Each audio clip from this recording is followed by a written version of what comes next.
ir revisando. Nada más, antes de iniciar, hacerles el recordatorio de que para esta semana tenemos pendiente el laboratorio número 2. Recuerden que ya vamos a estar en la semana 12, me parece que vamos a estar en parciales y esta es la semana 10. Entonces ya casi estamos por llegar al laboratorio número 2, finalizando ya el cómputo número 2. Así que el recordatorio nada más para que puedan realizar la actividad, ya se les deja ahí en las indicaciones y nada más recordarles que es necesario que participen en esa actividad y lo otro es que si sus familiares pues no quieren participar en el video, lo pueden hacer con sus amigos. Yo le manifestaba ahí a Damaris porque me hacía la consulta que se puede hacer entre ustedes mismos. La idea no es esa, sino conocer cuál es la opinión o cuál es el conocimiento que se tiene sobre el área del género de otras personas ajenas a la materia. Porque sé que entre ustedes pues ya hemos visto algunos temas importantes ahí que podrían sesgar el resultado que se espera de esas preguntas y lo que nos interesa es ver qué opinan nuestros familiares. Por la idea de qué es lo que o cómo influye la familia dentro del género. Entonces, es necesario que realicemos esa actividad. En caso de que sus familiares no quieran, como les mencionaba, lo pueden hacer con sus amigos, gente cercana a ustedes, no hay ningún problema. Entonces, vamos a dar inicio con la sesión de este día. Solo les voy a compartir la pantalla con el contenido para que lo puedan ver directamente ya en sus pantallas.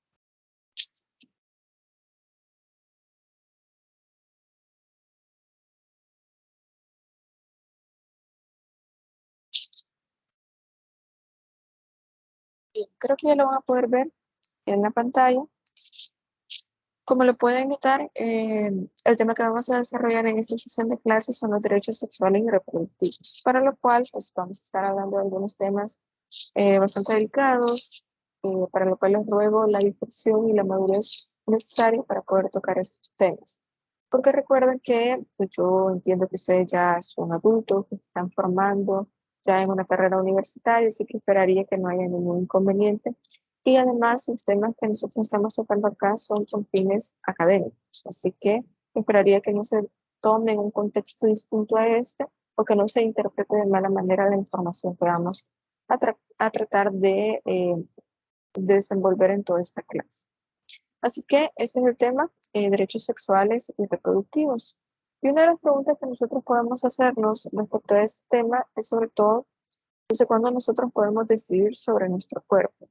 Y este tema de decidir sobre nuestro propio cuerpo es relevante normalmente o es traído al contexto actual precisamente por el derecho de las mujeres, en el caso de los embarazos, en el caso de poder decidir sobre su propio cuerpo, su vida sexual y reproductiva, decidir cuándo querer tener hijos, cuándo tener relaciones sexuales, con quién, de qué manera se desenvuelve este papel sexual y reproductivo, sobre todo en el tema de la mujer. Y esta pregunta de cuándo podemos decidir sobre nuestro cuerpo es bastante polémica en el sentido en el que nosotros podemos decir que en la actualidad los derechos de las mujeres, con esta idea del feminismo, pues nosotros podemos decidir de nuestro cuerpo como nosotros queramos, por lo que yo les mencionaba, cuándo tener relaciones sexuales, con quién, cómo, etcétera. Somos totalmente libres de poder decidir en estos temas, pero hay un pequeño como piedra de tope acá cuando nosotros hablamos de poder hablar de un embarazo, de poder hablar específicamente del aborto, que ahí sí no tenemos potestad de poder decir es mi cuerpo, es mi decisión.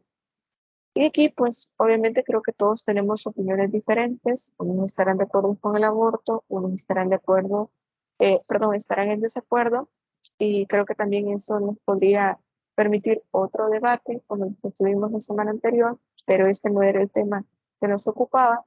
Entonces creo que podemos entrar en discusión respecto a eso. Si están a favor o no del aborto. Y aquí cada quien puede hacer su opinión, nos la puede hacer saber en cualquier momento de la sesión, siéntanse libres de poder encender su micrófono y directamente dar su opinión, porque está de acuerdo, porque no está de acuerdo o qué opina usted. Esto es sumamente valioso, las opiniones que ustedes tengan. Entonces, les decía que este tema es bastante polémico porque hay personas que son pro aborto y hay personas que son pro vida. en el sentido de poder determinar cuándo una mujer debe abortar o por qué no debe hacer. Porque hablamos de que hay una decisión sobre nuestro propio cuerpo en algunos aspectos, pero en otros no los permitimos. Entonces, vamos a ir dilucidando esta respuesta a lo largo del desarrollo del contenido y también vamos a ir tocando el tema específicamente de los derechos sexuales y reproductivos.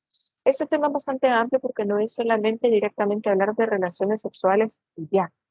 Tiene que ver con la salud en general, es un tema, una preocupación de salud en general y también es un tema de educación. ¿Cuándo vamos o cómo aprendemos nosotros a poder cuidar de nuestro cuerpo? Respecto a las relaciones sexuales, a la prevención de enfermedades de transmisión sexual, etcétera, pero también la prevención de embarazos en caso de que sean no deseados en esa etapa de la vida y también a poder cuidarnos respecto a lo que sucede posteriormente a un embarazo. Ya van a ver por qué les digo eso. Pero sobre todo la responsabilidad que nosotros tenemos como sociedad de poder determinar la importancia de enseñar esto, sobre todo a los adolescentes, que son los que comienzan a acceder a esta vida sexual a temprana edad, pero como ya lo hablamos en clase, creo que había uno de sus compañeros que mencionaba esto del tema de la sexualidad. Y yo les decía al final del debate que tuvieron los compañeros que hay un tema importante, que no es solamente enseñar sobre cómo utilizar los métodos anticonceptivos. La gente considera, o muchas instituciones educativas de salud, consideran que nada más con enseñar cómo utilizar los preservativos, qué tipo de pastillas anticonceptivas pueden usar las mujeres, que esto es suficiente y que con esto se llena el vacío de poder enseñar sobre educación sexual y reproductiva. Pero no es solamente eso. Hay mucho más, y sobre todo en la agenda política de muchas instituciones, de muchos países, siempre se deja como a un lado este tema por este tabú que se considera no debería tocarse o no debería hablarse porque este es un tema muy propio de la intimidad familiar. Pero vamos a ver por qué este es un tema que nos ocupa a todos como sociedad y para qué nosotros queremos visibilizar este tema. Porque la sexualidad es para hombres y es para mujeres por igual. No podemos decir que solo porque somos mujeres, en el caso de las compañeras, que son, o sea, ustedes que son mis estudiantes, que solo porque son mujeres, entonces no podemos hablar de este tema, o solo porque los hombres se tienen este estereotipo de que ellos pues son más sexualmente activos, a temprana edad y pueden ver con una mujer y con otra, todo ese estereotipo que ya ustedes deben conocer. Que solo por eso entonces a ellos sí se les puede garantizar derechos sexuales y reproductivos y nosotros no. Permítame. Okay. Dígame, Darling, acabo de leer su mensaje. No sé si quiere encender su micrófono y estamos a ver algo.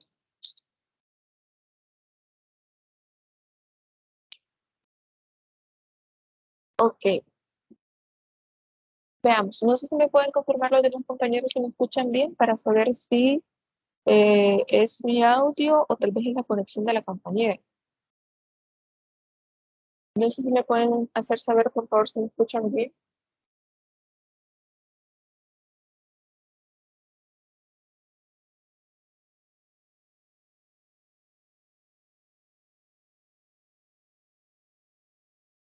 ¿Hay alguien que está escuchando la clase?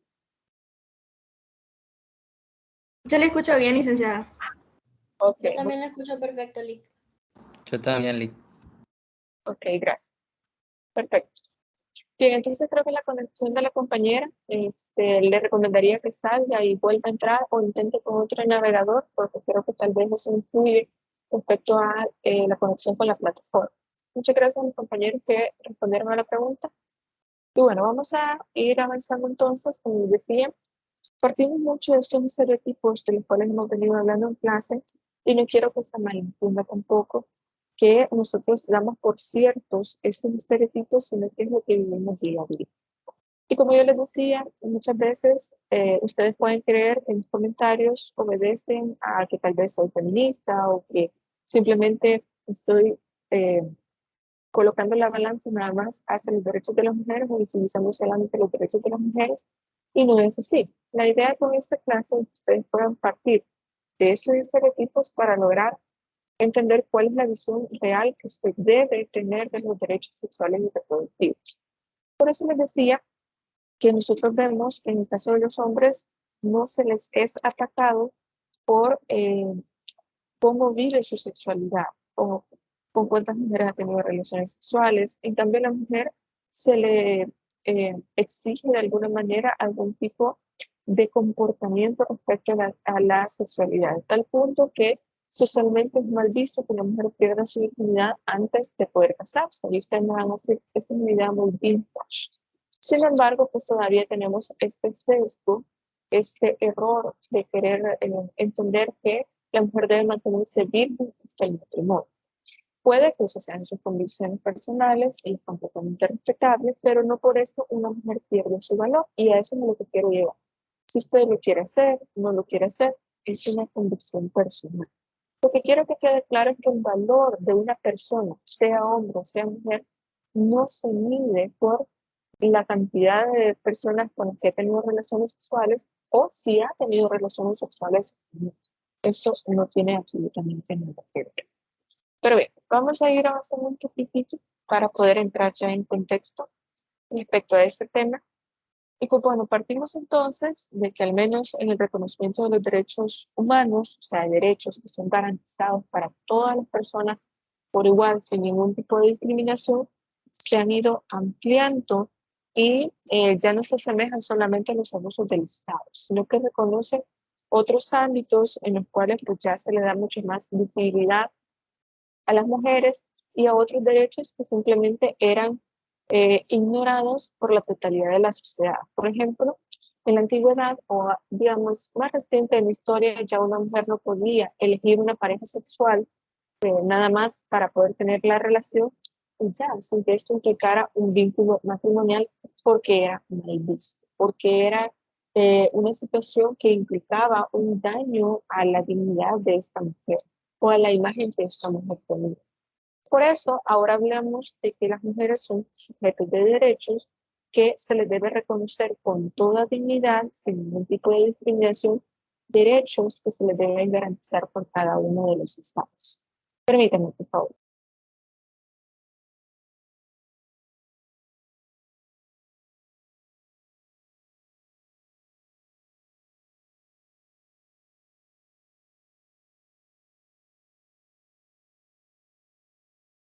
Disculpen la interrupción. Bien, entonces debemos entender y partir de la idea de que tanto hombres como mujeres pues, somos iguales ante la ley. Esto según el artículo 3 de la Constitución, que hasta ustedes mismos han mencionado este artículo dentro de los debates que estuvimos haciendo la semana anterior, pero que en muchas ocasiones esta igualdad pues no se ve efectivizada en la realidad. No podemos palpar de manera tangible esta igualdad, tal como sucede en los casos de los derechos de otras personas o de otros grupos, por ejemplo, de las grandes mayorías. Por lo tanto, es necesario entender que debemos reconocer ciertos derechos que no han sido visibilizados, pero con sumo cuidado, para que no pueden ser entendidos como simplemente libertinaje. No sé si ustedes recuerdan que cuando estuvimos viendo el documental que yo puse en la pantalla, no sé si recuerdan en esa clase, se entendía mucho que las mujeres querían lograr estos derechos, este reconocimiento de los derechos sexuales, pero la gente los tomaba como si fuera libertinaje, como tratar de, como que las mujeres estaban diciendo, hoy voy a dormir con quien yo quiera, con tanta cantidad de personas como me sea posible, y los derechos sexuales y reproductivos no se tratan directamente de eso. Es el hecho de poder elegir, de poder decidir libremente con quién quiere tener una relación sexual, de qué manera, cuando se sienta lista, cuando decida poder hacerlo, y no solamente cuando su pareja quiera tener esta relación sexual. Por eso hay un dato también importante que tal vez muchos de ustedes lo han escuchado o es esa la convicción que tienen. Mucha gente cree que el hecho de estar casados implica que es una obligación tener relaciones sexuales cuando la otra persona quiere. Y en la actualidad se considera que, por ejemplo, si el hombre quiere tener relaciones sexuales con la mujer y ella no quiere, entonces, y aún así ese hombre decide tener esta relación sexual con esta mujer, es considerado violación. Por mucho que estén casados, por mucho que sean esposos, es considerado violación. Porque para tener una relación sexual es importante el consentimiento de ambas partes y que este consentimiento sea expreso. Porque mucha gente cree que solamente por haber ingerido bebidas alcohólicas, alguna sustancia, alguna droga, entonces por estar en esta situación de vulnerabilidad, entonces va a decir que sí, la otra persona, y no es así. El consentimiento debe ser expreso, debe ser claro. Con una sola vez que la otra persona diga no, no quiero, con que diga que no, es suficiente para entender que entonces no debe seguir con la relación sexual, con el acto en específico, porque la otra persona no está dando su consentimiento para que pueda seguir con el acto sexual. Por lo tanto, por mucho que sean esposos, eso significa que sí constituye una violación sexual.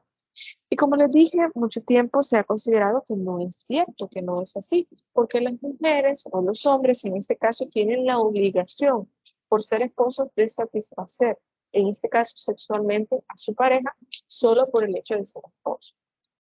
Pero no es así. También puede existir abuso sexual o violación en el caso de personas que están casadas. Pero ya vamos a ir viendo un par de ejemplos, nada más quiero que ustedes vean lo importante que es acá el consentimiento y que a veces nosotros no nos ponemos a cuestionarnos sobre algunos hechos que simplemente nosotros por verlos en el día a día, por conocerlos dentro de nuestra familia, por costumbre, los damos por hecho. La situación esta que les explico de considerar que solo porque es mi esposo, entonces puede tener relaciones sexuales conmigo cuando quiera, aunque yo no esté de acuerdo, aunque yo en ese momento no quiera. Y lo consideramos como lo normal. ¿Cuántos de ustedes no conocen personas que tienen su núcleo familiar y dicen, bueno, es que yo ya no quería tener más hijos, pero mi esposo sí? Pero él decidió que íbamos a tener más hijos. Esto también va en contra de los derechos sexuales y reproductivos. Ya le voy a plantear un par de casos. Pero bien, nos dice Alda Facio que la CEDAW, que es la Convención para los Derechos de las Mujeres, que es un instrumento internacional que vamos a ver un poco más adelante, es el primer instrumento internacional en el cual se plantea la perspectiva de género, derechos humanos con perspectiva de género.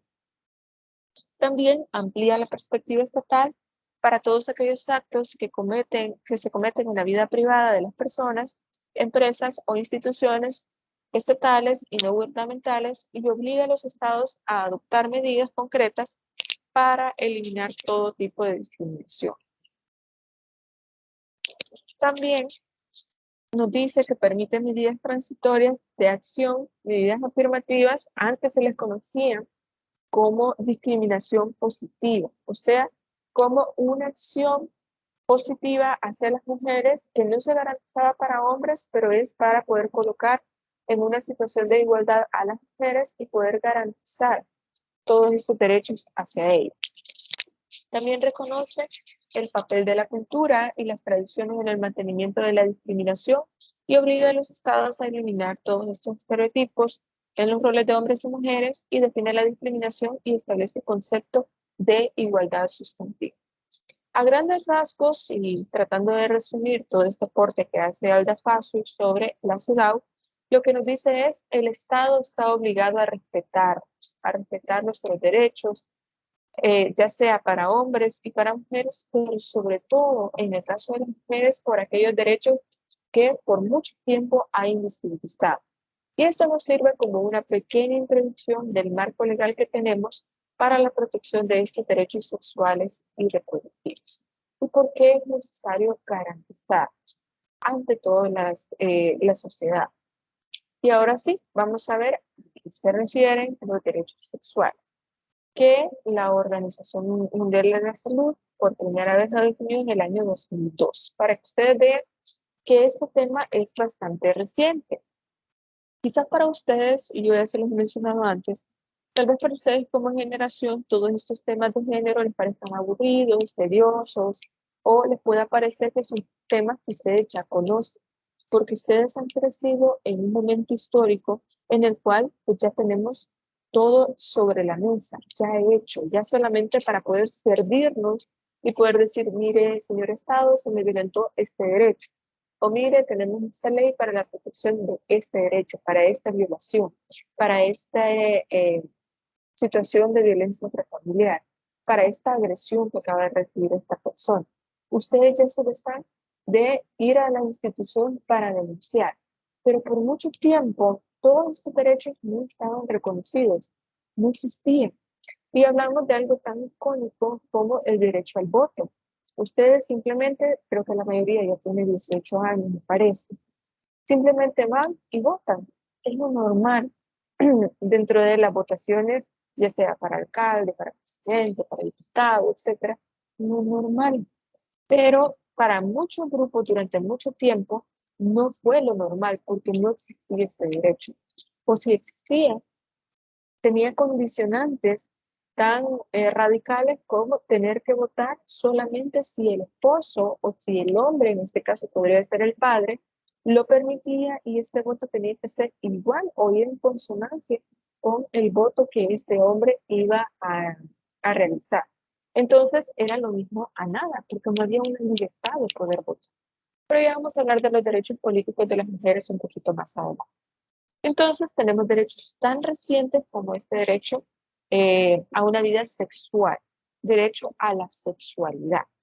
Entonces esto se da apenas en el año 2002 y nos dice la OMS que este abarca derechos humanos reconocidos en las leyes nacionales, documentos internacionales, derechos humanos y acuerdos de consenso que son parte integral e indivisible de los derechos humanos eh, universales. Por eso es tan importante que nosotros veamos qué es lo que conforman los derechos sexuales. Y nos dicen que esto incluye la libertad de no tener una coerción. Coerción en derecho significa que alguien lo obligue por la fuerza a hacer algo. O sea, que alguien me coercione a mí para poder realizar una acción, que alguien me obligue por la fuerza a hacer algo. Por algún tipo de discriminación o violencia a, literal A, el mayor estándar posible de salud en relación con la sexualidad, incluyendo el acceso a servicios de salud sexual y reproductiva. Y fíjense, obligan a los estados a darnos la mejor salud posible. ¿Consideran ustedes que nosotros aquí en El Salvador tenemos la mejor salud posible? Si es un sí, si es un no, sé que ustedes sus razones tendrán. Y es completamente válido. Sin embargo, respecto a los derechos sexuales y reproductivos, creo que en El Salvador todavía nos hace falta mucho para poder llegar a un nivel, a un estándar digno. ¿Por qué? Por ejemplo, se dio una noticia, no sé si ustedes la habrán escuchado, ojalá que sí, que Escocia es el primer país en el cual todo lo que tiene que ver con toallas sanitarias, eh, con tampones, todo lo que tiene que ver con la menstruación de las mujeres o con el cuidado de la salud de las mujeres en el caso de la menstruación, todo ahora es completamente gratuito. ¿Por qué les traigo a colación esto? ¿Por qué les digo que este ejemplo de que Escocia es el primer país en el mundo en el cual todos estos instrumentos para la salud y la, a ver, se me ha ido la palabra, pero bueno, digamos, la salud femenina es gratuito, porque se hizo un estudio aquí en El Salvador y fue publicado, les puedo traer los datos la próxima sesión de clase, en el cual se establecía lo caro que son las toallas femeninas, los tampones, jabón íntimo, todos estos instrumentos de limpieza y de salud femenina. Pero ustedes me dirán, bueno, pero es necesario, o sea, de alguna manera es necesario. Sin embargo, el estudio que se hacía era cuánto se gasta mensualmente en todos estos instrumentos de salud femenina, representándolo en con cuánto dinero de esto que les estoy mencionando, que se podría comprar. Cuántas libras de arroz, cuántos de frijoles, etc. Cuánto gasto representa para las familias de menos recursos Todo esto de cuidado personal femenino, salud femenina, ¿cuánto representa para ellos? Dejar de comprar de la canasta básica para poder tener. Si ustedes se dan cuenta, es muy poco el enfoque que nosotros tenemos respecto a esto. En Estados Unidos, en las escuelas públicas, se pueden pedir, por ejemplo, toallas femeninas, todo esto que les he estado mencionando, lo pueden pedir de forma gratuita, solamente en las escuelas públicas. Escocia ya dio un paso adelante y dijo, usted puede ir a la farmacia, puede ir a cualquier lugar donde normalmente se vendían todas estas cuestiones, todas estas cosas, y directamente pues pedirlo porque van a ser gratuitos. Se les pide a los centros comerciales que también puedan tener ahí en los baños de mujeres todas estas toallas femeninas, todo eso, para que puedan acceder a ello de forma gratuita. ¿Por qué? Porque termina siendo un gasto para las mujeres este cuidado femenino, pero para los hombres, pues como no es un tema de interés, entonces el mercado aprovecha esta situación para generar un costo y que esto pues sea solamente para las mujeres. Pero bueno, me van a decir ustedes, pero que es lógico porque los hombres no pasan por esto, no tienen que gastar en eso porque no pasan por esa situación. Sin embargo, se ha hecho el análisis de que también es importante poder garantizar el acceso a estas cosas que yo les he mencionado, las toallas femeninas, tampones, lo que sea que utilice para su salud femenina, pues entonces es importante garantizarlo, porque hay personas de escasos recursos que no pueden acceder a eso. Y esto es parte de las posibilidades del mayor estándar, perdón, posible de salud que nos debería garantizar el Estado y que no se hace. También nos dice brindar y recibir e impartir información en relación a la sexualidad. Entiéndase cuando nosotros hablamos de buscar, recibir o impartir información sobre sexualidad, no es, número uno, solamente decir cómo utilizar los métodos los métodos anticonceptivos. No es tampoco incentivar a los adolescentes, a los jóvenes, a que tengan relaciones sexuales, sino que informarlos de las causas de las enfermedades, posibles consecuencias, de lo que implica un embarazo a temprana edad.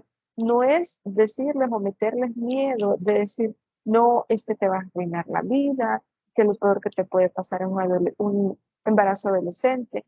No se trata de eso, sino tener una juventud educada, que sepa decidir y decir, bueno, si sé que estas son las consecuencias, si sé que esto es con lo que me puedo cuidar, poder tomar la decisión cuándo, cómo y con quién poder tener relaciones sexuales.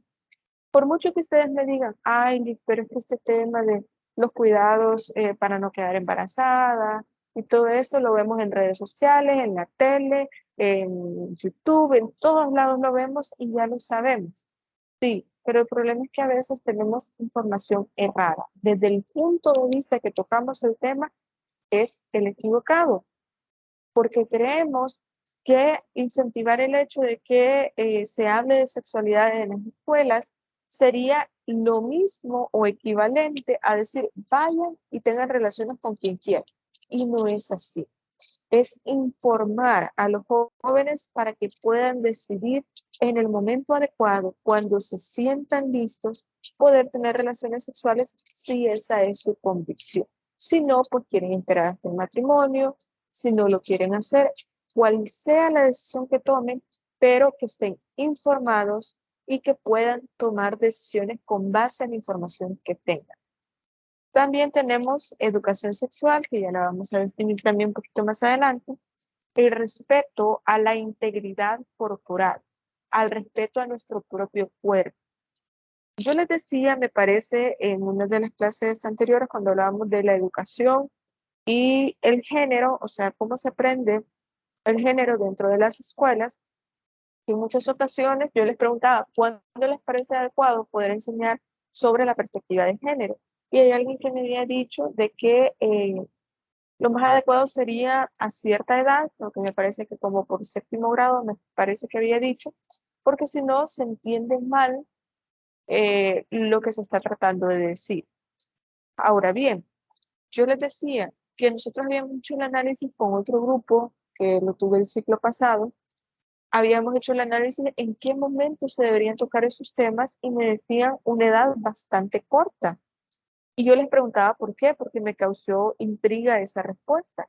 Y me dice alguien, es que mire, Liz, a veces hay niños o niñas que pasan por situaciones de violencia sexual desde temprana edad en sus hogares o por sus mismos compañeros y no saben que esto es violencia, no saben que no debería ser permitido.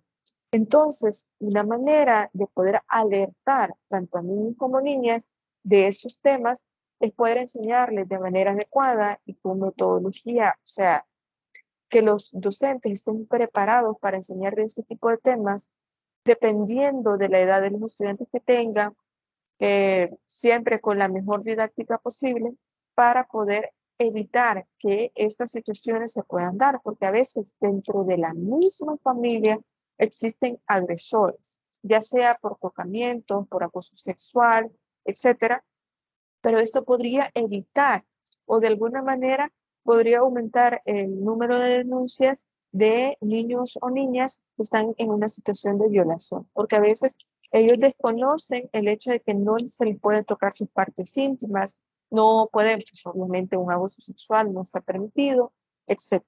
Entonces, una manera de poder evitar eso es pudiendo hacerles ver este derecho al respeto por la integridad corporal, que nadie tiene derecho a tocar mi cuerpo sin mi consentimiento.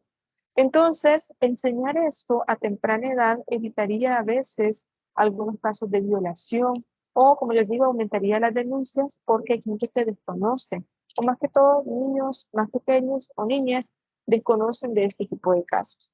Y hay que entender que los abusos sexuales no solamente son hacia mujeres, también hay hombres que reciben abuso sexual. Puede ser, por ejemplo, en el caso, permítanme, ok, puede ser en el caso de niñas, puede ser en el caso de niños que también son abusados sexualmente, ya sea en su casa, en la escuela, en la iglesia, en alguien de la comunidad, amigos de la familia, etc. Y para evitar ese tipo de cuestiones es importante remarcar este derecho a la integridad personal. También dentro de los derechos sexuales está a la elección de la pareja. Esto parece algo bastante obvio también. Sin embargo, aquí en El Salvador hace muchos años, muchos años, era muy común que eran los padres quienes elegían la persona con la que sus hijos o hijas se iban a casar por una cuestión de abolengo, de linaje, de la protección a los bienes de la familia, que se casara con otra familia que también era adinerada para mantener estos apellidos y toda esta cuestión. Entonces, nosotros no podíamos, digamos, libremente elegir a la pareja, elegir con quién nos queríamos casar, con quién queríamos tener relaciones sexuales, sino que era elegido por otra persona o la otra persona nos tenía que elegir a nosotros para poder tener o la relación sexual o para poder casarnos, si lo quieren ver de esa manera. También decidir si ser o no sexualmente activo. Por eso les decía en un inicio que no se trata nada más de, miren, aquí están los métodos anticonceptivos, quieren tener relaciones, úsenlo.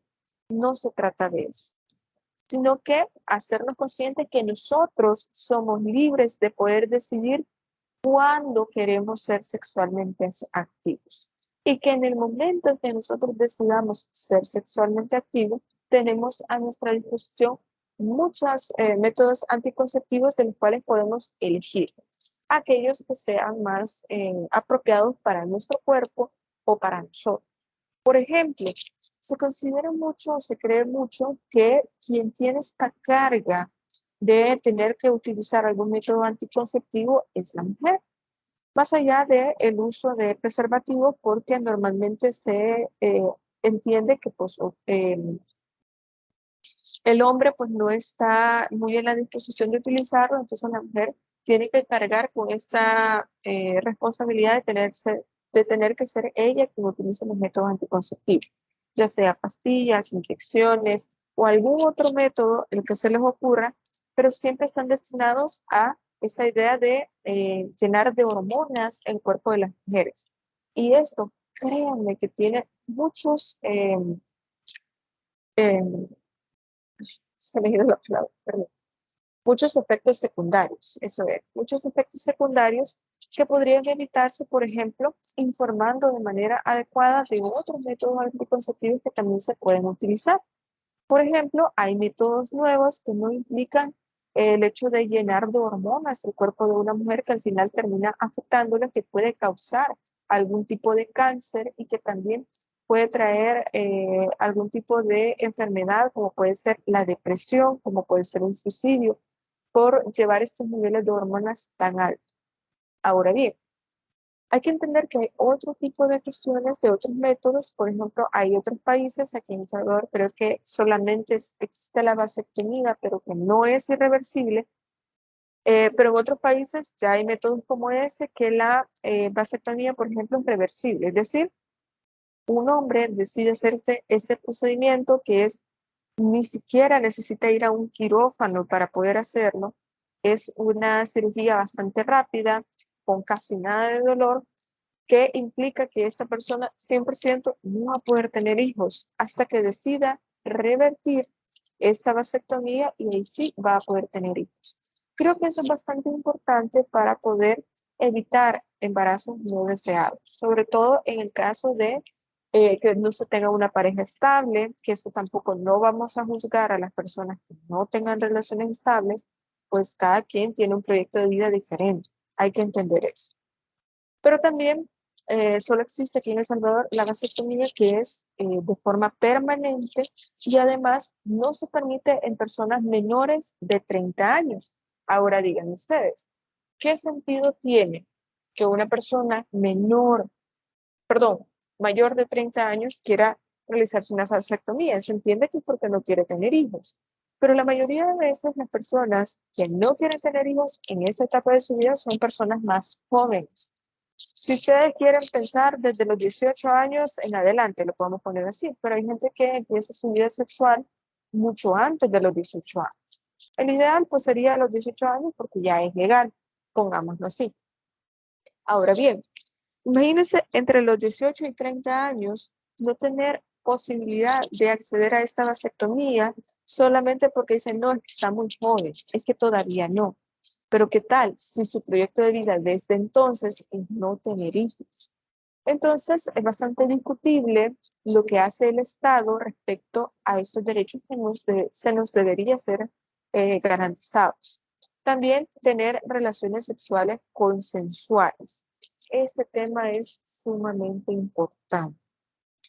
Quizá ustedes lo vean desde el punto de vista de casos que ustedes saben, que ustedes conocen para el derecho. Esto es sumamente relevante. Cuándo hay consentimiento y cuándo no, porque de esto depende mucho un proceso. Hay diferentes delitos que se pueden realizar, por ejemplo, violación en menor e incapaz, violación sexual, así tal cual. También tenemos el estupro, que es a través de algún engaño que pueda utilizar la persona para acceder a algún tipo de relación sexual con alguien que es menor de edad, etcétera. Todos estos tipos penales lo vamos a ver después, pero desde un punto de vista de que ustedes tengan conocimiento nada más, porque yo sé que no van a ser abogados. También tenemos el matrimonio consensuado en el caso de acceder a las relaciones sexuales únicamente al momento del matrimonio. Siempre hay que entender que para el matrimonio también es necesario el consentimiento. No se puede obligar a una persona a que se case con usted o usted no puede obligar a alguien que se case eh, con usted. No se puede. También decidir tener o no tener hijos y cuándo y cuántos hijos tener. Imagínense en cuántas cosas tenemos que ponernos de acuerdo con la persona con que queremos tener hijos. Si los queremos tener o no, es una decisión que es directamente, eh, que viene directamente desde el plan de vida que nosotros tengamos, el proyecto de vida que nosotros queramos tener. ¿Cuándo vamos a tener hijos? Es decir, podemos pensar, bueno, todavía no porque todavía estoy estudiando, todavía no porque tengo que buscar un trabajo más estable, todavía no porque no nos hemos casado. Es decir, buscar el momento adecuado para ponerse de acuerdo en cuándo quieren tener hijos. y también el número de hijos que quieren tener, que este elemento creo que más adelante aparece ahí en la presentación. Pero que es importante también que ustedes lo tengan en mente. ¿Cuántos hijos quieren tener? Y les voy a poner un caso para que ustedes vean que a veces nosotros normalizamos conductas que son consideradas violencia, pero nosotros creemos que es lo normal, que para qué me voy a poner a discutir con mi pareja cuántos hijos vamos a tener, si de todos modos, pues, cuando Dios quiera, así va a ser. Pues si esa es su idea, es completamente respetable. Les voy a poner el siguiente caso.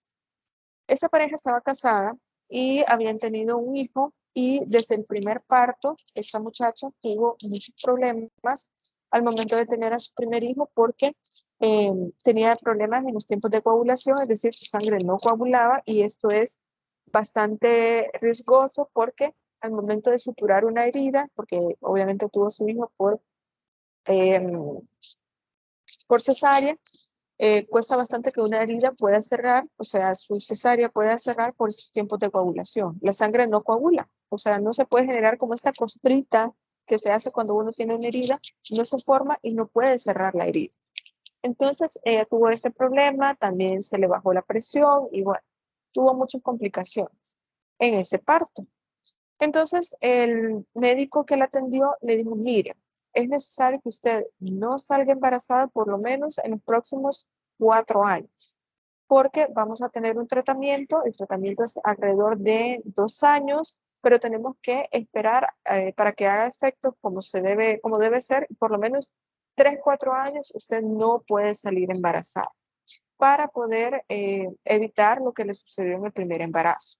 Y bueno, ella siguió con este tratamiento, habló con su esposo y le dijo, mira, el médico me dijo esto y ya le explicó toda la situación. Pero este señor, por las convicciones religiosas que tenía, que no las voy a mencionar, a quien es libre de vivir su religión como mejor le parezca, es completamente respetable. Pero él dijo, no, nosotros no nos podemos cuidar porque vamos a tener los hijos que Dios nos quiera dar. Es completamente respetable. Sin embargo, ¿qué fue lo que sucedió? Ella no quería quedar embarazada y a pesar de eso, pues hubo una relación sexual ahí. Desconozco si hubo consentimiento o no, porque ese detalle no lo pude saber. Pero esa muchacha quedó embarazada nuevamente al año y medio de estar en este procedimiento médico que le habían dicho no quede embarazada porque si no, su vida puede estar en riesgo. ¿Qué fue lo que sucedió? Como dicen, soldado avisado muere en la guerra. Y aquí lamentablemente lo que sucedió es que la muchacha falleció al momento del parto. Ni siquiera pudo conocer a su bebé.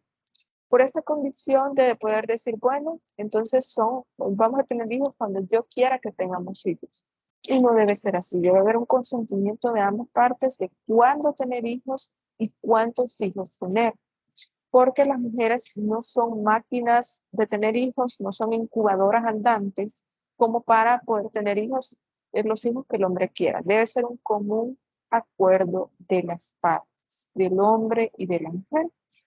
Por lo tanto, creo yo que este ejemplo nos sirve bastante para poder entender este punto.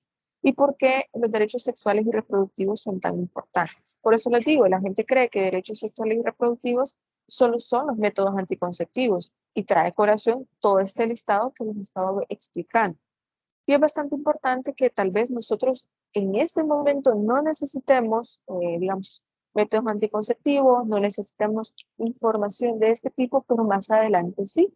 Y que sepa que usted tiene derecho a elegir cuántos hijos tener, con quién tenerlos, a elegir su pareja, a elegir cuándo va a tener relaciones sexuales, que deben ser con un consentimiento de la relación sexual, de cuántos hijos tener, cuándo tenerlos, etcétera, y también que el Estado es responsable de generarnos a nosotros el mejor estándar de salud posible.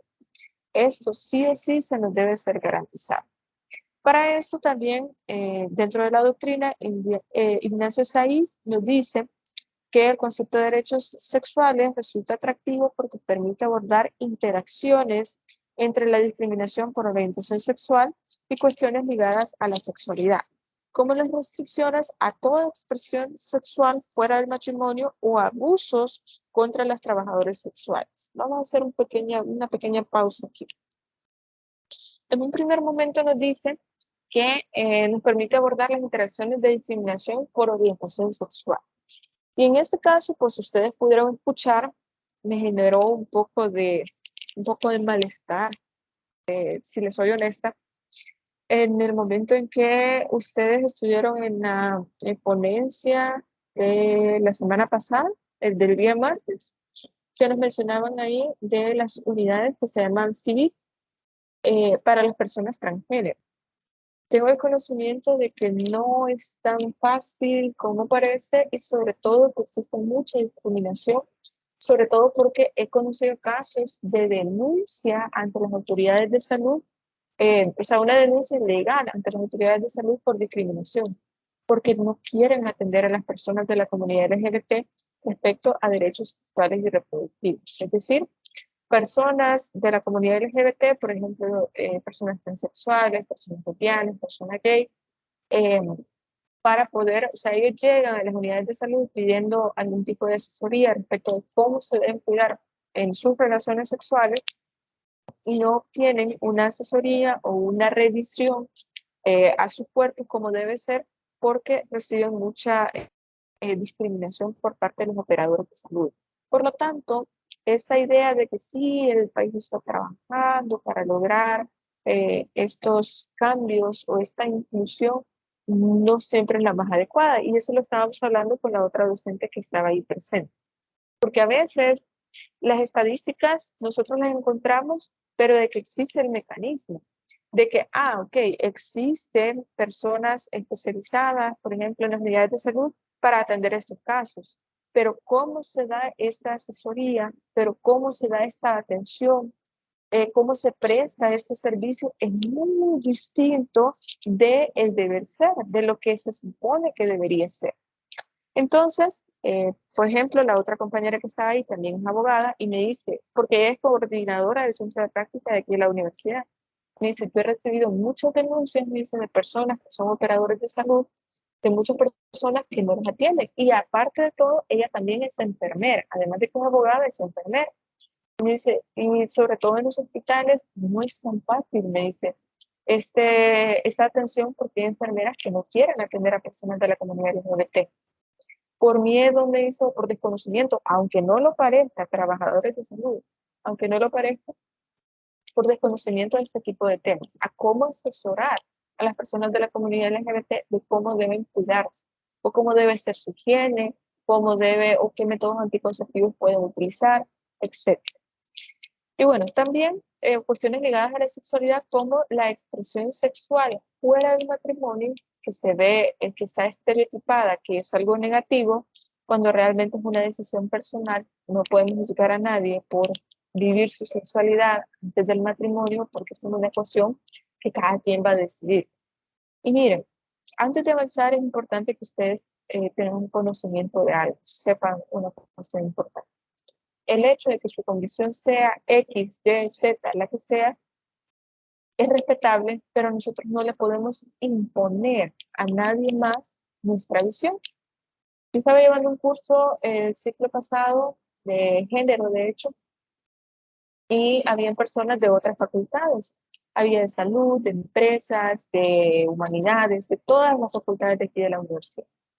Y decía alguien, es que yo no entiendo cuál es la gran pelea que existe entre las personas pro vida y las personas pro aborto. ¿Por qué hay tanta pelea? Porque yo entiendo la postura de unos, entiendo la postura de otros, pero no entiendo por qué se pelean. ¿Cuál es la respuesta a esto? El problema es que las personas pro vida quieren hacer que las otras personas hagan algo por la convicción que esta persona tiene. O sea, voy a poner el ejemplo.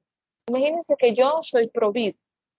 Yo puedo decidir por mi cuerpo, porque si yo me embarazo, entonces yo no voy a abortar a mi bebé, porque estoy a favor de la vida de mi bebé. No estoy a favor del aborto. Pero yo no le puedo decir a todas las demás mujeres que solo porque yo pienso así, las demás están obligadas a hacer lo que yo haría en ese caso. Lo mismo pasa en las personas pro aborto. solamente porque, digamos, yo esté a favor del aborto, de decidir por mi cuerpo, de que esa pequeña cosita que está creciendo en mi cuerpo no tiene vida todavía, no siente, entonces yo lo voy a poder abortar. Yo no puedo mandar en la vida de las demás personas. Yo no le puedo decir, solo porque yo creo en esto, yo voy a pedirle a las demás personas que hagan lo que yo haría en ese caso. Y ahí está el error. Creer que solamente porque mi convicción es una, yo tengo que obligar a los demás a que los demás hagan lo que yo haría en ese caso. Y lo mismo pasa con esta materia, y se los he dicho desde el principio. Solamente porque nosotros veamos la teoría, veamos de manera objetiva un tema en específico, yo no los estoy obligando a que ustedes piensen como piensan los autores, y normalmente trato de no imprimirle nada personal, ningún tipo de tema personal eh, a lo que les estoy explicando, porque ustedes no quieren saber lo que yo haría en ese caso, ustedes quieren saber la teoría para poder aprender de eso. Por lo tanto, la idea aquí no es que yo les voy a imponer cómo tienen que pensar sobre un tema específico, sino que ustedes puedan entender, cuestionarse. Por eso les he puesto esos debates que tuvimos la sesión pasada, la clase anterior, para que ustedes puedan investigar cierta información sobre este tema y generar una postura y decir, bueno, yo estoy de acuerdo por esto, y que la otra persona diga, no, yo no estoy de acuerdo por este argumento. Y así ustedes pueden generar de alguna manera un pensamiento más crítico respecto a estos temas. Entonces, esta era solo un pequeño disclaimer ahí para que ustedes puedan ver que son libres de pensar absolutamente como ustedes quieran pensar. Sin embargo, es importante tratar de pensar o tratar de cuestionarnos ciertas ideas que a veces nosotros tenemos. Y bien, también tenemos, por ejemplo, otro tema importante es el abuso sexual contra trabajadoras sexuales. Ustedes las conocen también como prostitutas, trabajadoras del sexo, como les quieran llamar. Hay gente que dice que no les quiere llamar trabajadoras sexuales porque pues no podemos considerar que esto sea un trabajo, porque el trabajo dignifica y el trabajo sexual pues no dignifica, según la teoría de estas personas.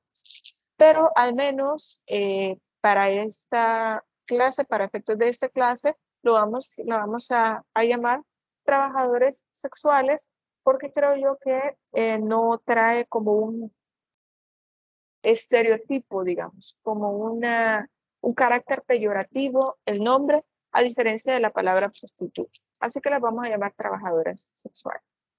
Aunque ustedes no lo crean, hay denuncias de trabajadoras sexuales eh, que ellas hacen las denuncias porque a pesar de que ellas se dedican, este es su trabajo, a, digamos, prestar un servicio sexual, esto no implica que entonces ellas pueden ser abusadas sexualmente. Si ellas dicen que no, es no, al igual que cualquier otra mujer. Y les voy a contar el contexto de por qué les estoy poniendo este ejemplo. Antes, en el Código Penal que teníamos, a veces trato de no hablar de temas muy jurídicos, porque ustedes no van a ver esto, pero creo que puedo traer a colación este ejemplo. Se establecía que existía abuso sexual solamente en aquellas mujeres que no eran trabajadoras sexuales. Es decir, si era una trabajadora sexual, no se consideraba que existía un abuso sexual, una violación, solamente porque ellas se dedicaban a eso. Aun cuando, si esta mujer decía que no, no es no. Por mucho que se dedicaran a este trabajo, si ella decía no, simplemente es no. Permítame, por favor.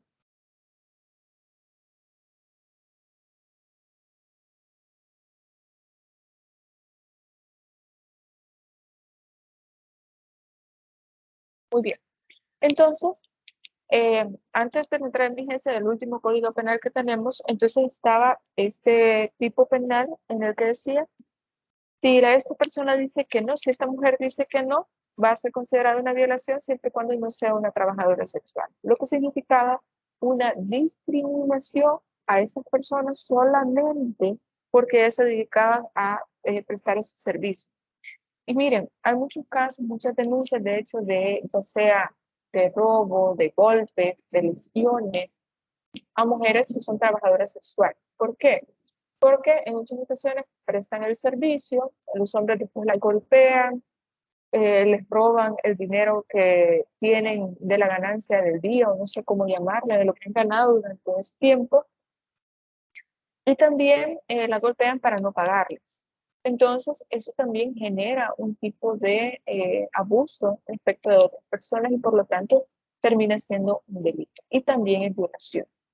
También tenemos que ofrece posibilidades estratégicas para crear coaliciones o tender a puentes entre diferentes movimientos e enfrentar obstáculos comunes de manera más eficaz, por ejemplo, a los fundamentalismos religiosos, y explora cómo pueden operar de forma conjunta diferentes discursos acerca de la subordinación.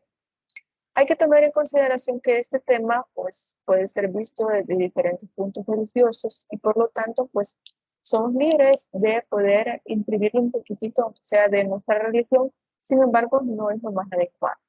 Desde el principio yo les he dicho que este tipo de temas nosotros no queremos que ustedes lo vean desde el punto de vista religioso, sino desde un punto de vista objetivo y académico.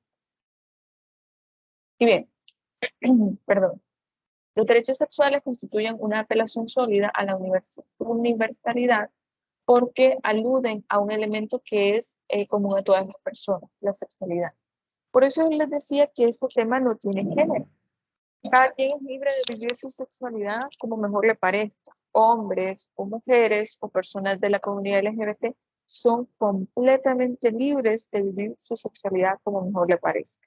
Y no podemos negar que tenemos o podemos hacer uso de nuestra sexualidad en el momento en que nosotros lo decidamos. Es decir, no es un tema ajeno a nadie. Y por eso el concepto evita la tarea compleja de identificar una subcategoría y fija de personas a quienes se les aplicarían estos derechos. Es decir, se entiende que estos temas de los derechos sexuales y reproductivos son para garantizárselos a todas las personas. Lo único que se ha tratado de hacer es visibilizar las necesidades de las mujeres, a diferencia en el caso de los hombres, porque pues, no hay, digamos, mayores garantías para mujeres que para hombres. También hay ejes importantes que es necesario tomar en consideración. Y se entiende que la Organización Mundial de la Salud, en aspectos físicos y psicológicos y sociales, suponiendo que una sexualidad sana va a comprender esta por lo siguiente: la aptitud para poder disfrutar la actividad sexual y reproductiva y para regularla de conformidad a la ética personal y social. Es decir, darle completa libertad para que usted pueda ser libre de vivir su sexualidad como usted quiera, siempre y cuando no transgreda derechos de otras personas. También la ausencia de temores, de sentimientos de vergüenza, de culpabilidad, de creencias infundadas o de otros factores psicológicos que inhiban las relaciones sexuales, impidiendo la plenitud del placer. Es decir, y esto no solamente quiero que lo entiendan que se lo estoy diciendo a ustedes, sino que de forma general, ya sea que usted pueda aconsejar a otra persona, que pueda ayudarle a otra persona con estos elementos, pues mejor aún, porque estamos tratando de reflejar estos conocimientos en la misma sociedad. Entonces, la idea es que usted pueda vivir esta sexualidad sin que usted se sienta mal, sin que usted tenga temor o vergüenza de cómo ha vivido, cómo ha decidido vivir esta sexualidad. También la ausencia de trastornos orgánicos, de enfermedades, de deficiencias que entorpezcan la actividad sexual y reproductiva. A veces tenemos este tabú de no poder hablar de temas que, por ejemplo, pueden tener mucho que ver con el hecho de deficiencias sexuales, tanto del hombre como de la mujer, de las personas que son infértiles, que tienen alguna disfuncionalidad, que no le permiten utilizar sus órganos reproductivos de la mejor manera, o sea, de la manera esperada, y por lo tanto no sentir pena por tener alguno de esos trastornos, alguna de estas enfermedades, y que sepan que también hay acompañamiento médico para estos casos. Y también es importante distinguir lo biológico, donde se puede hablar del sexo y la reproducción, de lo subjetivo o psicológico, donde se puede hablar del placer, de la maternidad, de la paternidad, y también de distinguir la sexualidad y el placer de la reproducción y la reproducción. En este caso, pues, a veces nosotros creemos que nosotros hablamos solamente de la sexualidad entendiendo al acto sexual, a las relaciones sexuales como tal. Pero como ya ustedes pudieron ver, trae aparejada muchos otros temas. La libertad de poder elegir, la maternidad, la paternidad deseada o no deseada, el aborto, que es un tema que inevitablemente tenemos que tocar, pero también temas que tienen que ver con aspectos más psicológicos. El hecho de decir cuándo querer tener hijos, de qué manera, por ejemplo, aquellas personas que no quieren tener hijos biológicos, sino que quieren adoptar, también es una manera de poder vivir la maternidad de una forma diferente o la paternidad de una manera diferente.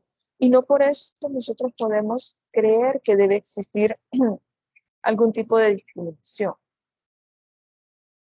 También el el reconocimiento de los derechos reproductivos, a que nosotros podamos elegir la manera en que queremos cuidarnos, en que queremos evitar algún embarazo en caso de que no sea deseado, pero también de elegir la forma, es decir, elegir como pareja la forma en cómo se van a cuidar.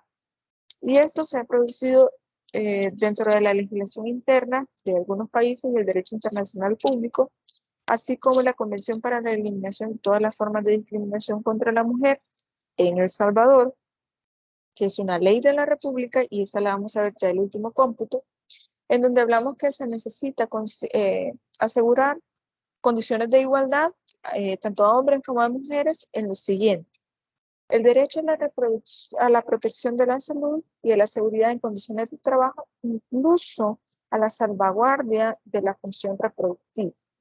En este caso, porque estamos hablando de que al menos el Código de Trabajo de nuestro país, perdón, garantiza derechos muy específicos respecto a la reproducción.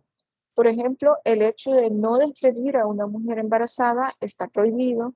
Está prohibido también no contratar a una mujer solo porque está embarazada, y también el derecho a la maternidad, a la lactancia dentro de un trabajo. Esto ya lo regula el Código de Trabajo de nuestro país. También tener acceso a servicios adecuados, a atención médica, inclusive información, asesoramiento y servicios en materia de planificación familiar. Nosotros hablamos mucho de los métodos anticonceptivos, cómo usarlos, pero hablamos muy poco de planificación familiar. De esta idea de, ok, ¿dentro de cuántos años quiero tener hijos? ¿Cómo me voy a cuidar hasta ese momento en que quiera tener hijos? ¿De qué manera como pareja nosotros vamos a buscar el hecho de cuidarnos para no tener estos hijos? ¿O cuántos hijos vamos a querer tener? ¿Cuánto va a ser la diferencia de edad que quiero que mis hijos tengan? Etcétera. En caso de no poder quedar embarazada, ¿de qué manera puedo utilizar las técnicas de reproducción humana asistida para poder embarazar? Si soy infértil, ¿qué opciones tengo? Y hay bancos de esperma, hay bancos de óvulos, hay personas que pueden, a través de esas técnicas de reproducción humana asistida, quedar embarazadas, etc. Hay muchas opciones, pero nosotros solo vemos métodos anticonceptivos, cuando nosotros tenemos que ver más allá para entender a qué se refieren estos derechos. También tenemos asegurar condiciones de igualdad entre hombres y mujeres, los mismos derechos a decidir libre y responsablemente el número de hijos, el intervalo de sus nacimientos, y a tener acceso a información, la educación y los medios que le permitan ejecutar estos derechos. Y les voy a poner otro ejemplo con este apartado en específico. Yo tuve una docente en la maestría de Derecho de Familia, que de hecho era sobre violencia y género la materia, y nos decía ella que ella se casó a los 22 años con una persona que es mucho mayor que ella, y que él ya había estado casado y había tenido hijos, ya estaba divorciado. Entonces, perdón, este hombre ya estaba divorciado, se casó con ella solo tenía 22 años, y bueno, decidieron que iban a tener nada más un hijo o una hija, porque él ya tenía hijos de otro matrimonio, y pues para darle una mejor calidad de vida al hijo o hija que iba a tener con ella, pues decidieron que con uno era suficiente. ¿Qué fue lo que sucedió? Ella se embarazó, ella tuvo su hijo, no hubo ningún problema, y como ellos desde antes ya habían decidido que solamente uno iban a tener, ella habló con su médico y le dijo: mire, yo solamente quiero tener un hijo, así que le voy a pedir que después de mi parto, que me esterilice, porque yo ya no quiero tener más hijos. Entonces, este médico le dijo a ella, mire, yo no la voy a poder operar si no tengo el consentimiento de su esposo. Ella le dijo, no, mira, mi esposo está de acuerdo, si quiere le podemos llamar para que usted pueda ver que realmente pues él está de acuerdo. Y le dijo el doctor a ella, mire, es que aunque usted me diga que ya no quiere tener más hijos, que solo quedaron planeando, que solo habían planeado tener uno, si él no me da el permiso de poder operarla para que no tenga más hijos, no la voy a operar. Pareciera entonces que el derecho a decidir sobre nuestro cuerpo lo tienen los hombres, lo tiene nuestra pareja, lo tiene alguien más que no somos nosotras mismas. Les planteo este caso porque aunque parece muy extremo y parece mentira, pero es completamente real, este hombre tuvo que llegar a hablar con el médico pues, obviamente le explicó que las implicaciones que esto tenía, que en este caso pues ya no iban a poder tener más hijos y el señor le dijo que estaba completamente de acuerdo, que tenía conocimiento de estos efectos. Y le dijo, entonces le dijo, le da permiso de que yo le pueda hacer esta operación. Y le dijo a él, ella no necesita mi permiso para poder realizar este proceso porque yo voy a estar de acuerdo en la decisión que ella tome respecto a, eh, a volver a embarazarse. Ella me dijo que estaba bien con tener un hijo y yo estoy de acuerdo y yo respeto la decisión que ella tomó.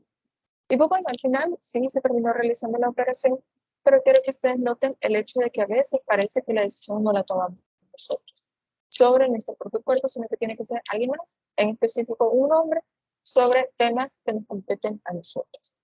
Ahora bien, necesito también hacer la aclaración. Yo no estoy diciendo de que ella podía decidir unilateralmente dejar de tener hijos sin consultar a su pareja, porque obviamente los hijos pues, deben ser de común acuerdo pues, cuántos van a tener. No estoy diciendo invisibilice al hombre en consecuencia de que la mujer ha sido invisibilizada por mucho tiempo. No trato de decir eso. Sino que como pareja poder establecer cuántos hijos quieren tener y a partir de ahí pues tomar decisiones también. Porque yo no recomendaría que usted se pudiera casar con alguien que quiere tener hijos y usted no quiere, porque hay una diferencia bastante marcada que va a terminar siendo un problema al momento de que posiblemente se casen o hagan una vida en común y no quieran tener hijos. Entonces, difícilmente una persona que quiere tener hijos puede estar casada con alguien que no quiere, porque ahí va a haber un conflicto. Entonces, casi siempre, pues las parejas deberían estar formadas por personas que tienen proyectos en común o que hay una consonancia entre lo que uno quiere y el otro. O al menos un respeto o ponerse de acuerdo respecto a estos puntos importantes. También tenemos la salud reproductiva que según la conferencia de Beijing se definió como la capacidad de disfrutar la vida sexual satisfactoria, sin riesgos y de procrear y la libertad de decidir hacerlo, no hacerlo, cuándo y con qué frecuencia. Es bastante como un tema tabú el hecho de poder decir, bueno, que una mujer diga quiero tener relaciones sexuales y puede que no tenga una pareja, pero puede decidir con quién, cuándo, dónde, cómo, etcétera. Todas esas cuestiones las puede decidir la mujer libremente. Sin embargo, como ya se los había mencionado, socialmente no es tan bien visto. Ya nosotros juzgamos a otras personas solamente por vivir esta sexualidad, por estos derechos que ya les han sido reconocidos en instrumentos nacionales e internacionales, solamente por vivir con el tabú, con esta idea, con este estereotipo de que el hombre se puede vivir la sexualidad de forma plena y nosotros no. También la OMS define la salud reproductiva como la condición de bienestar físico, mental, social en todas las etapas de la vida. La atención en salud reproductiva se define como un conjunto de métodos, técnicas y servicios que contribuyen a la salud reproductiva, al bienestar, previniendo y solucionando problemas de salud reproductiva, y esto incluye la salud sexual. El propósito es mejorar la calidad de vida y las relaciones personales. No siempre vamos a estar frente a un escenario de un adolescente que dejó embarazada a la novia o que esta muchacha quedó embarazada de una persona que no se quiere hacer cargo de su bebé, o sea, del embarazo que está gestando en ese momento. Hay que abrir más el panorama y entender que los derechos sexuales y reproductivos pueden darse en personas adultas, en personas con un proyecto de vida ya fomentado, con un matrimonio estable, con otros hijos que ya no pueden tener más hijos, etcétera. Entender que la sexualidad no solo debe ser entendida solamente para los adolescentes o solo para los jóvenes adultos, sino para toda la colectividad de personas. Sin embargo, nosotros ponemos especial énfasis, especial atención a estos grupos, nada más por el hecho de que es cuando más existe una tendencia a vivir esta sexualidad de manera irresponsable o con poco conocimiento de las consecuencias que se pueden llegar a tener. Claramente, les repito, es una decisión personal. Si usted quiere vivir su sexualidad en este momento, si lo quiere hacer dentro de muchos años, es decisión suya.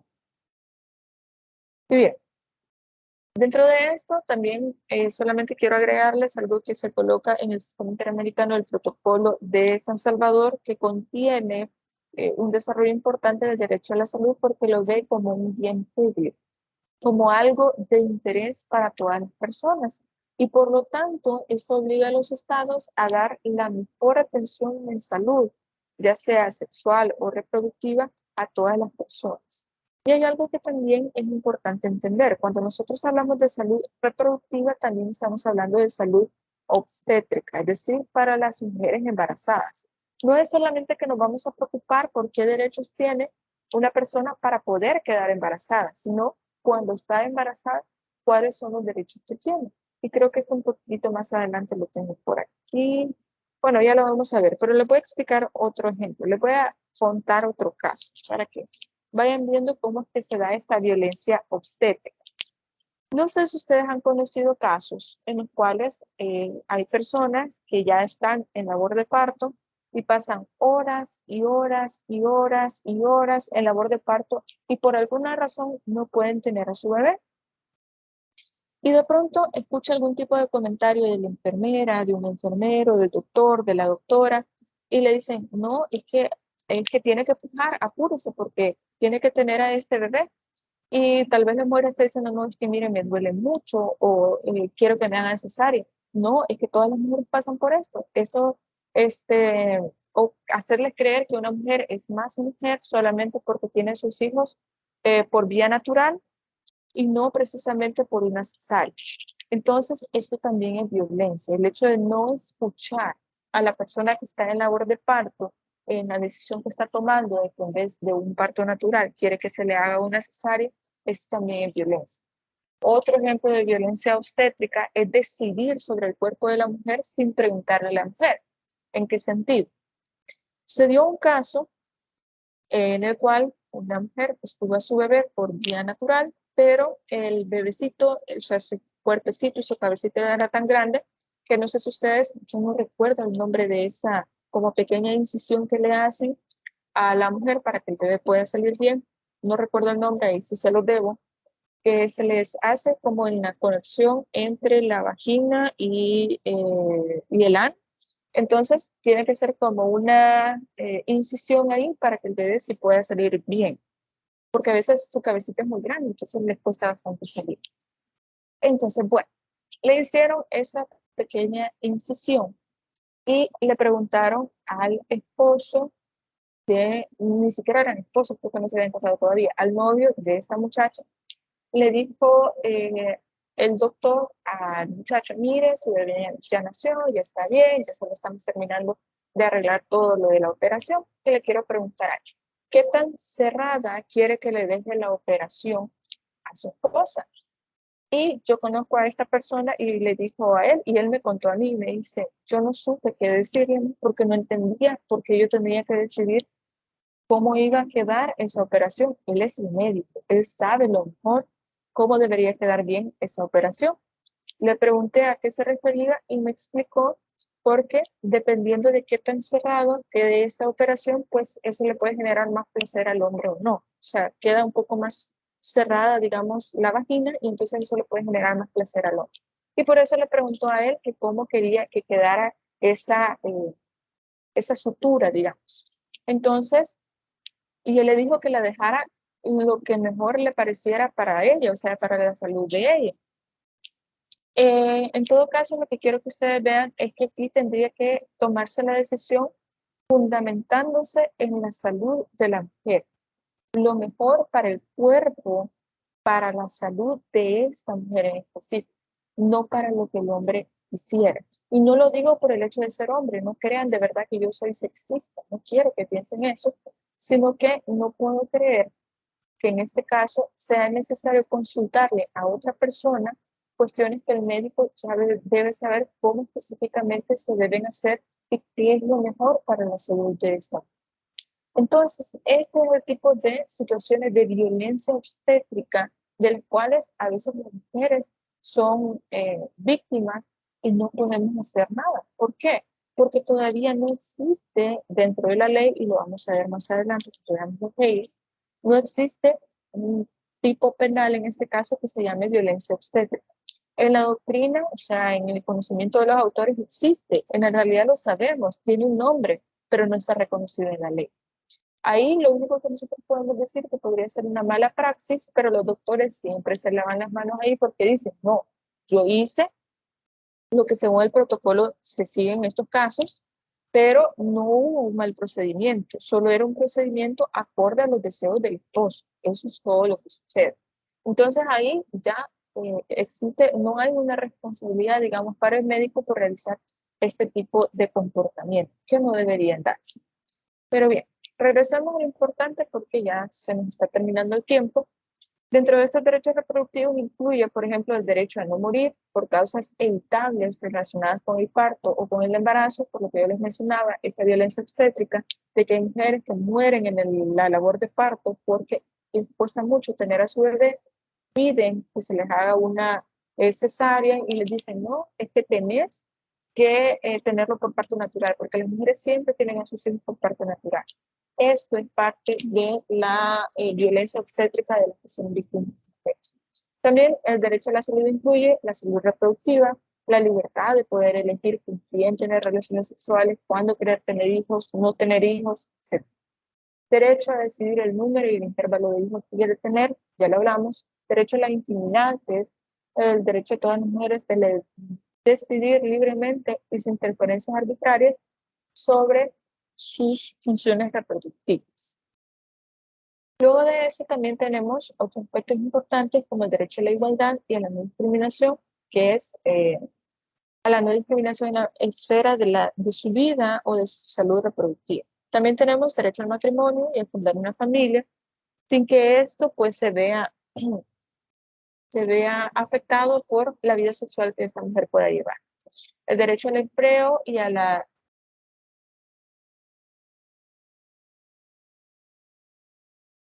y también derecho a la educación que incluye el derecho a una vida sexual y reproductiva. También tenemos el derecho a la información adecuada y oportuna. Esto es sumamente importante. Permítanme, por favor. Ok. Derecho a una información adecuada y oportuna. No es solamente decirles a las personas, miren, tengan hijos, no tengan hijos, cuídense de esta manera, es que en el momento adecuado sepan qué soluciones pueden tener. Por ejemplo, le voy a poner un ejemplo, no es un caso, es un ejemplo. La gente considera que, por ejemplo, esta famosa pastilla del día después, creo que tenía otro nombre, no lo recuerdo. La pastilla del día después o plan B, creo que le llamaban, algo así, que es utilizado solamente en casos de emergencia. Y hay que entender que significan casos de emergencia. Por ejemplo, una violación. Hay que entender a qué se refieren los casos de emergencia. Porque la gente cree que cada vez que tiene una relación sexual sin ningún tipo de protección se puede estar tomando esas pastillas de emergencia y ya no son efectivas. Ahí tenemos un problema. Sobre todo, hay que tener en consideración en qué momento de la parte del ciclo menstrual se está tomando, porque puede que no haga efecto. Y al final sí termina gestándose este embarazo y no ha servido nada la pastilla por el momento específico en el que se ha tomado, por la desinformación que existe, porque creen entonces que, como lo vi en la tele, entonces me voy a tomar una pastilla el día después. A veces no saben ni en cuánto tiempo tomárselo, ni tampoco qué daño le puede traer a la salud de esta persona estarse tomando todos estos medicamentos. También el derecho a modificar las costumbres discriminatorias contra la mujer, o sea, modificar costumbres que perjudiquen la salud reproductiva de las niñas y de las mujeres, y el derecho a disfrutar el progreso científico y dar su consentimiento para ser objeto de experimentación que incluye disfrutar el progreso científico, es decir, aquellas técnicas de reproducción humana asistida. Bien, para ir ya finalizando, porque ya nos falta poquito, solo vamos a ver las obligaciones del Estado relacionados con la garantía del pleno goce de derechos sexuales y reproductivos. Tenemos en un primer momento algo sumamente importante, que es el acceso a la información, servicios de salud sexual y reproductiva. En este caso hay programas del MINED y del MINSAL, que es el Ministerio de Salud y el Ministerio de Educación, para poder hacer un trabajo de cierta manera en conjunto, el Ministerio de Educación enseñando sobre sexualidad, sobre métodos anticonceptivos, y el Ministerio de Salud tratando de acercarse a las comunidades para poder hacerles saber cuáles son los métodos anticonceptivos. Porque aunque ustedes no lo crean, todavía hay muchas personas que no saben sobre métodos anticonceptivos. No saben cuáles existen, no saben cómo se utilizan, o los están utilizando mal por la desinformación, por tener pena de preguntar a sus familiares o preguntar en unidades de salud cómo se utilizan o qué métodos pueden utilizar.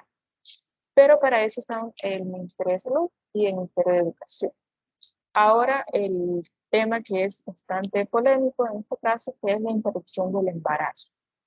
¿Por qué sí se puede dar el aborto y por qué no?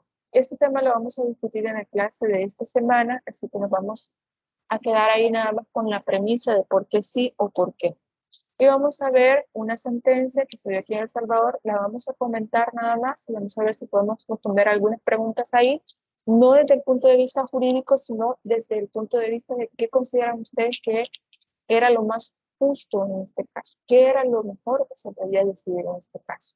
Pero eso lo vamos a ver ya directamente en la sesión de clase. Igual, también la parte de la atención de salud materna, embarazo adolescente y parto seguro, lo que busca es asegurar todas las condiciones necesarias para poder atender a casos de embarazos de adolescentes, de personas que todavía están estudiando, por ejemplo, bachillerato, poder asegurar que sigue estudiando, poder asegurar que tenga la información correcta, la atención adecuada, sobre todo porque a veces su cuerpo no se ha desarrollado lo suficiente para poder gestar a un bebé.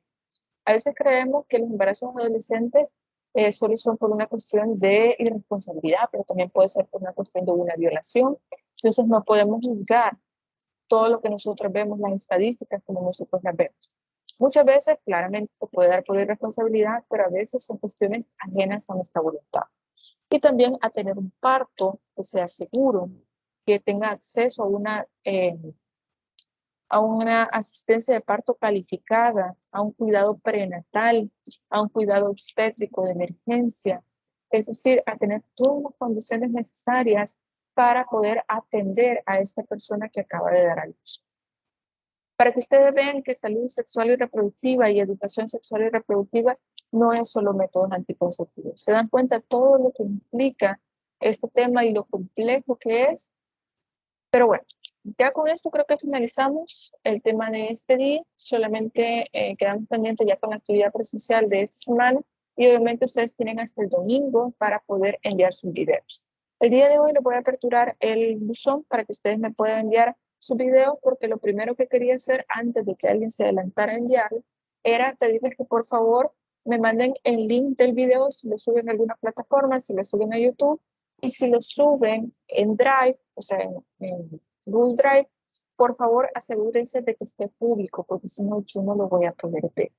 Les quería hacer saber esto antes de habilitarles el buzón, porque si no yo no lo voy a poder ver. Y después nos vamos a retrasar con el hecho de subir notas, porque no se va a poder ver el video. De igual forma, si lo suben a YouTube, que no esté privado, porque si no, no voy a poder ver. Si ustedes quieren subir directamente el archivo MP4, no hay ningún problema, lo pueden hacer. Así que bueno, No sé si tienen alguna duda, alguna pregunta, algún comentario que quieran realizar. Licenciada, yo tengo una duda. Entonces, la actividad presencial sería un examen, porque en las indicaciones dice Hola. examen.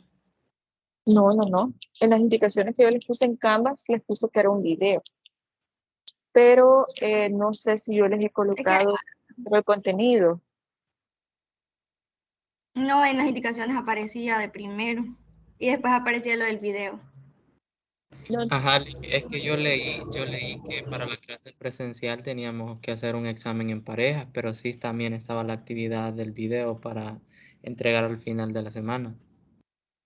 entonces creo que la había habilitado. Es que lo que sucede es que como este contenido ya estaba realizado, entonces únicamente se compartió del ciclo pasado a este, nada más que es una actividad diferente porque era en parejas y era el análisis de una sentencia. Pero como ustedes no lo pueden hacer, porque obviamente ustedes pues ya van a ser internacionalistas y no abogados, entonces se les modificó la actividad. Por eso es que ya no aparece un examen para hacer este análisis de esta sentencia. Entonces, lo que van a realizar es el video y eso me lo van a entregar, tienen hasta el domingo para enviarlo y lo único que vamos a hacer el día miércoles es un análisis de una sentencia como tal, pero solamente les voy a explicar el caso, van a responder algunas preguntas, pero no es examen. El laboratorio es el video, no es examen.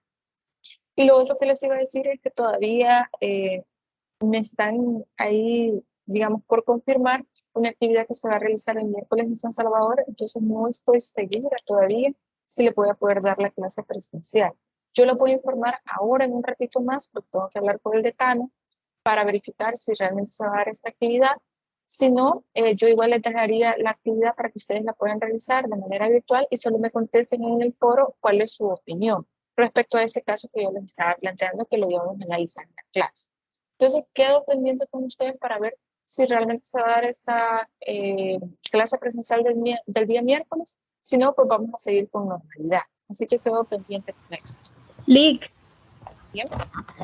disculpe, yo tuve problemas para entrar al principio de la clase y estoy viendo que no soy la única, algunos compañeros también, y pues ya había pasado lista y no sé si puede anotarnos. Y yo siempre Por les digo, favor. las personas que hacen falta, solo coloquen su nombre completo en el chat. Para esta y futuras sesiones de videoconferencia, solamente si yo ya pasé asistencia y ya estoy compartiendo el contenido, como yo estoy compartiendo la pantalla, no puedo ver cuando ustedes están entrando para colocarnos una asistencia. Entonces solamente colóquenme su nombre completo en el chat y yo los agrego al final de la sesión. Así que no se preocupen por eso. Voy a finalizar Gracias, ya. Lick. Ok, y cuando ya ustedes ya han colocado todos sus nombres, yo los agrego en la asistencia, no se preocupen por eso. Bien, Licenciada, ¿dónde puedo encontrar la rúbrica que no la encuentro? No sé si la ha habilitado. está en el buzón que les voy a habilitar, porque yo les había colocado nada más opciones, pero ahí mismo se les voy a habilitar, pero les quería dar esa invitación nada más respecto al link. Entonces yo se lo voy a colocar ahora por la tarde y de una vez les voy a avisar si vamos a tener clase del miércoles, perdón, presencial, o si les voy a dejar nada más la actividad para que ustedes puedan comentar en el foro. Ok, gracias, Lick. Bueno, entonces nos quedamos hasta acá. Cuídense mucho y pasen feliz tarde.